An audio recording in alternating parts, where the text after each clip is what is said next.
मित्रों, सामान्य ज्ञान की इस वीडियो में बात करते हैं प्रमुख भारतीय राजवंशों के कार्यकाल के संबंध में, जो कि तिथियां पूछी जाती हैं विभिन्न प्रतियोगी परीक्षाओं में। मौर्य साम्राज्य का काल जो रहा है वो 322 वीसी यानी ईसा पूर्व से 185 ईसा पूर्व तक रहा है। याद करना है मौर्य काल कब तक रहा। मौर्य साम्राज्य रहा है 322 ईसा पूर्व से 185 ईसा पूर्व तक। चंद्रगुप्त मौर्य का कार्यकाल जो रहा है वो रहा है 322 ईसा पूर्व से 297 ईसा पूर्व तक चंद्रगुप्त मौर्य का कार्यकाल रहा है। बिंदुसार का जो कार्यकाल रहा है 297 ईसा पूर्व से 274 ईसा पूर्व तक रहा है बिंदुसार का कार्यकाल। और जो सम्राट अशोक का कार्यकाल है 274 ईसा पूर्व से 237 ईसा पूर्व तक अशोक का कार्यकाल रहा। कुषाण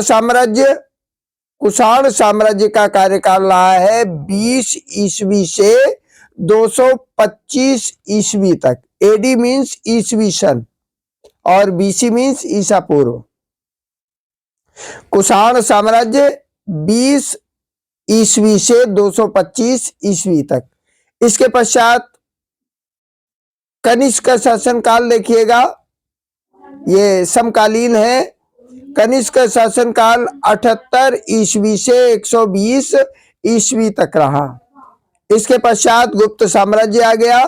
गुप्त साम्राज्य 320 ईस्वी से 606 ईस्वी तक गुप्त साम्राज्य रहा भारत में।